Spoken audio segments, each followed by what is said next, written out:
সুপ্রভাত, শুভ সকাল বন্ধুরা। আশা করছি সকলে ভালো আছেন, সুস্থ আছেন। আমরাও ভালোই আছি। ঘুম থেকে ভোরবেলা উঠে এত সুন্দর ফুলগুলো ফুটেছে দেখে মনে মনোমুগ্ধ হয়ে যাই। এই বর্ষাকালটাতে এত সুন্দর রঙ্গন ফোটে, আর আমাদের পাশের যে দিঘিটা রয়েছে সেখানে হাঁসগুলো কি সুন্দর খেলে বেড়াচ্ছে। তো 2-3 দিন পর পরই বৃষ্টি হচ্ছে আমাদের এদিকে, এই জন্য গরমটা আমরা খুব একটা উপলব্ধি করতে পারছি না। তো যাক, ভালোই হচ্ছে, মাঝে মাঝেই বৃষ্টি হচ্ছে আর ওয়েদার পুরো ঠান্ডা ঠান্ডা। কিন্তু মানে পাট টাট এগুলো যখন লাগিয়েছিল তখন ভীষণ ক্ষতি হয়েছিল একটানা বৃষ্টির জন্য। তো এটাই মানে মানুষের আলু পাট এগুলো যেগুলো লাগিয়েছে গ্রামের মানুষরা, সেগুলোর অনেক ক্ষয়ক্ষতি হয়ে গেছে। তাছাড়া অন্যান্যবার এই সময় প্রচণ্ড পরিমাণে গরম পড়ে, তো এবছর গরম পড়বে শুনতে পাচ্ছি।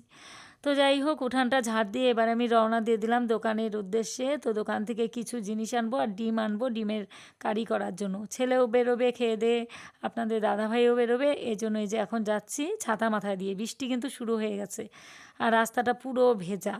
তো এই যে তাড়াতাড়ি করে দোকান থেকে এনে তারপরে আবার রান্নাটা বসাবো। এই যে দোকান যাচ্ছি, ভাত বসিয়ে দিয়ে এসেছি। বৃষ্টিতে রাস্তাঘাট পুরো ভিজে গেছে একদম। তো এই যে বাহ, কি সুন্দর সন্ধ্যামালতি ফুলটা এখানে রাস্তার পাশ দিয়ে যে গাছগুলো লাগিয়েছে, কত সুন্দর। সব রাস্তার ধার দিয়ে লাগিয়েছে ফুলের গাছ, পুরো রাস্তা ফাঁকা। এই যে কত কুড়ি ধরে আছে এই গাছটাতে।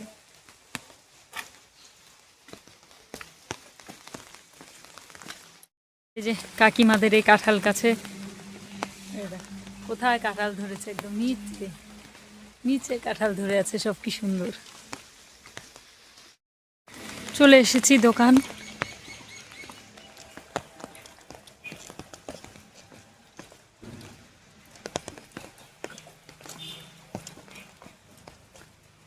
সকাল সকাল বৃষ্টি শুরু হয়ে গেল। আমাকে ডিম দাও তো, 6টা ডিম দাও, আর হচ্ছে ইয়ে দাও, কাঁচা লঙ্কা, শুকনা লঙ্কা।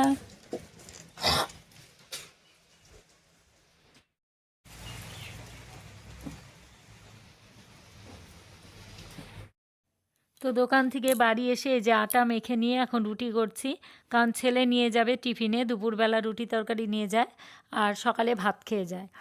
এই জন্যই যে তাড়াহুড়ো করে আমার মানে বানাতে হয় ওর টিফিনটা, যেহেতু ওকে টাইম মতো বেরোতে হবে। এখানে যে ডিমের কারি করবো জন্য মশলা কষাচ্ছি আর ডিম আলু ভেজে নিয়েছি, এদিকে ভাতও কিন্তু হয়ে গেছে। তো টিফিনটা তাড়াতাড়ি রেডি করে দিচ্ছি আর ওকে ওকে বললাম যে রেডি হতে। তো ও বলল যে ড্রেসটা খেয়ে দে, তারপরে ড্রেস পরবে। তো আমি বললাম তাহলে খেয়ে নে, অনেকটা লেট হয়ে যাবে, না হলে অনেকটা দূর যেতে হয়, আমাদের বাড়ি থেকে অনেকটাই দূর যেতে হয়। তো ভাতটা খেয়ে যায় এটাই ঠিক আছে, কারণ দুবার তো আর রুটি খাবে না। এই জন্য ও বললো যে ওখানে রুটিটাই নিয়ে যাবে টিফিন আর ভাত খেয়ে যাবে।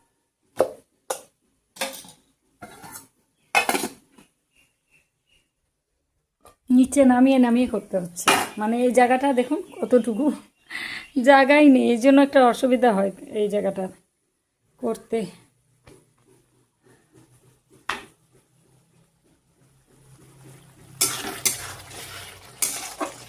আর এই যে একটু রোদ উঠেছিল, এখন আবার এই যে মেঘলা করে আসছে একদম।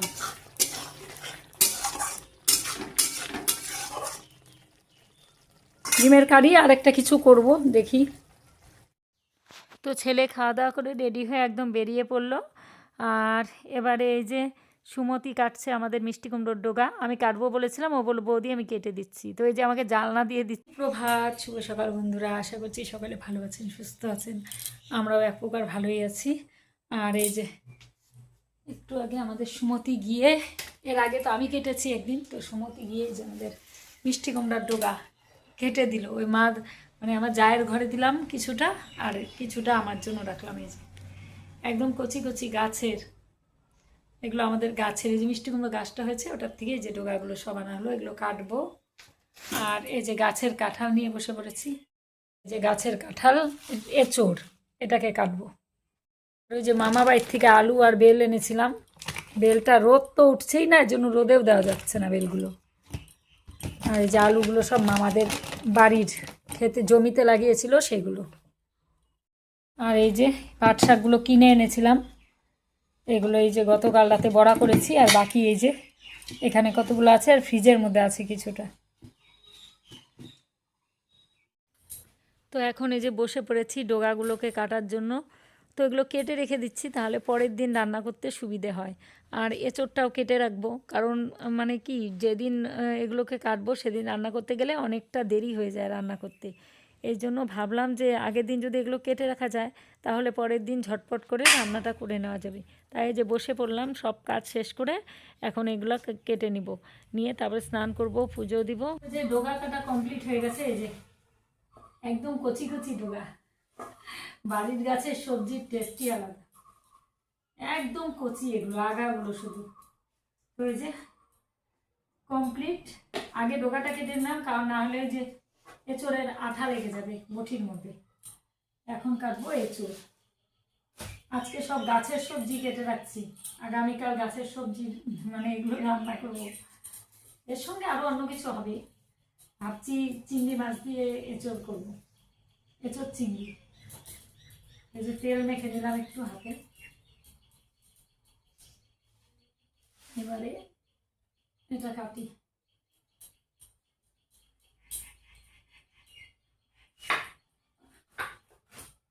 এই যে এখন আঠাটাকে মুছতে হবে।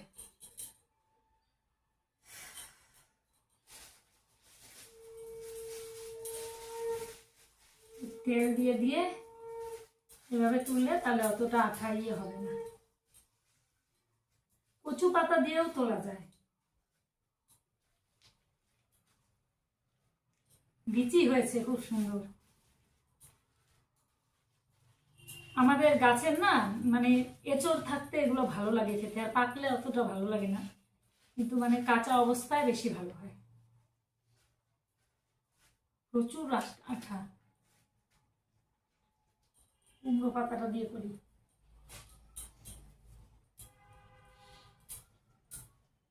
জল দিয়ে ধুয়ে দিলে অনেকটা আঠা চলে যায়, জল দিয়ে ধুলে বলে। এখন আর যেতে ইচ্ছে করছে না কলের পাড়ে, আর পুরো মেঘলা করে আছে আকাশ একদম, যে কোনো মুহূর্তে আবার বৃষ্টি হবে। ভালো। আরেকদিন করেছিলাম কিমা দিয়ে, আর আগামীকাল করবো চিংড়ি দিয়ে।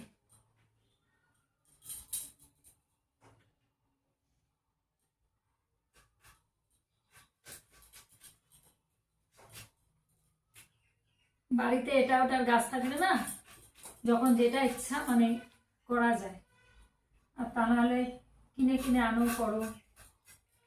এগুলো একদম মানে এই যে ডোগা পাতাগুলো যেমন একদম সার ছাড়া, মানে নিজের ইচ্ছায় হয়েছে গাছ, ওই বীজ পড়ে পড়ে গাছ হয়েছে, একদম সার ছাড়া এগুলো। এগুলো খাওয়া খুব ভালো। এখন তো বাজারে এঁচোড় কিনতে পাওয়া যায়, এঁচোড়গুলো পুরো কাটা, কেটে দেয়।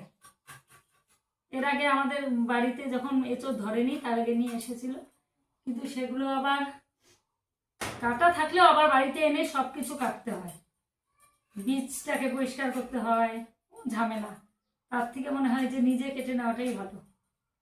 এখন মানুষের সুবিধার জন্য সব কিছু বের করেছে।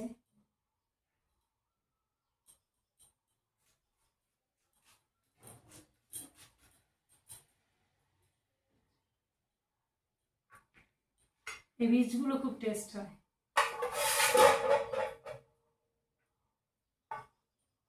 অনেকটা বেলা হয়ে গেছে, এখন কেটে রাখছি, আর বিকালবেলা আবার বাজার যেতে হবে আমাকে, সবজি বাজার করতে।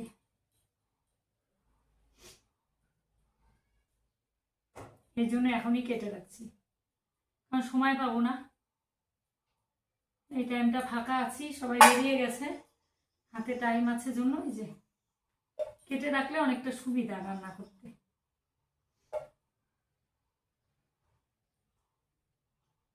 তো চলুন এঁচোড়টা কেটে নিই, তারপরে আবার কথা হচ্ছে আপনাদের সঙ্গে। এই যে এঁচোড় কাটা কমপ্লিট হয়ে গেছে। এটা অনেকটা সময় লেগে গেল, প্রায় 1 ঘন্টা লাগলো এগুলো ওই যে বীজ টিজগুলো ছাড়াতে।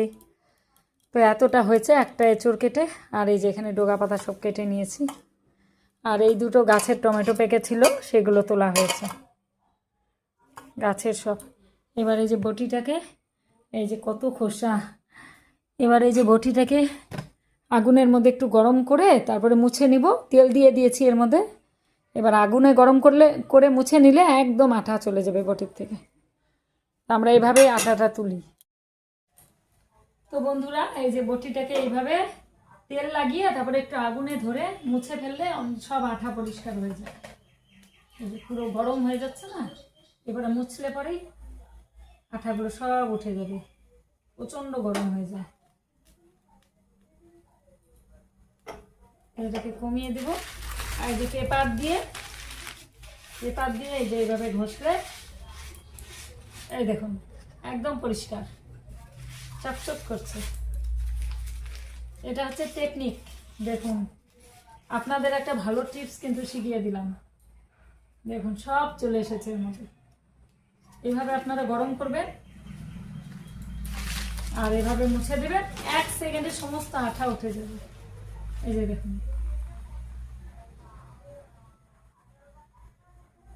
এই যে পুরোটা গরম করে নিয়েছি। এবারে গ্যাসটাকে অফ করে দিচ্ছি। এই দেখুন, শুধু যদি আপনারা ঠান্ডা বটিটার আঠা উঠাতে চান উঠবে না, ভালো উঠবেই না। আর এই দেখুন একটু গরম করে এই যে ঘষে নিচ্ছি।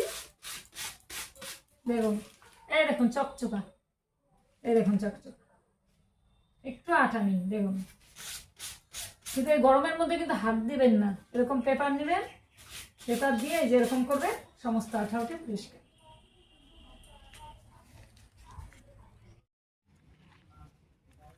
চলে এলাম ফুল তুলতে। এই যে সাদা ফুল সব ফুটেছে আর রঙন তুলে নিলাম কতগুলো। তো স্নান হয়ে গেছে, এখন পুজো দিয়ে দেব। এই যে সাদা ফুলগুলো ফুটছে অনেক। স্নান করে এসেছি আর এখন এই যে ফুল তুলে নিচ্ছি। এই যে সাজিটা করে সব ফুল তুলে নিচ্ছি, এরপরে পুজো দিয়ে দেব।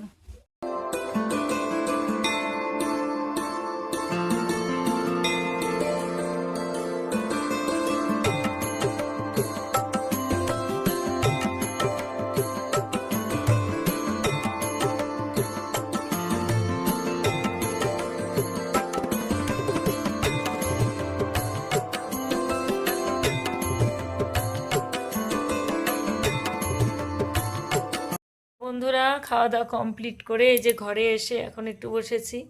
পুজো হয়ে গেছে অনেকক্ষণ আগে, খাওয়া দাওয়া কমপ্লিট হয়ে গেছে। বাইরের যা যা কাজ ছিল সব করে ফেলেছি। বাসনটা শোনানা, জামা কাপড় সব তোলা, এগুলো সব কমপ্লিট। তো আজকের এই ছোট্ট ভিডিওটা এখানেই শেষ করছি। দেখা হচ্ছে আবার একটা পরবর্তী ব্লগে। সবাই ভালো থাকবেন, সুস্থ থাকবেন। আর চ্যানেলে নতুন হলে ভিডিও ভালো লাগলে পাশে থাকবেন। তো আজকের মতো টাটা, দেখা হচ্ছে পরবর্তী ব্লগে। টাটা।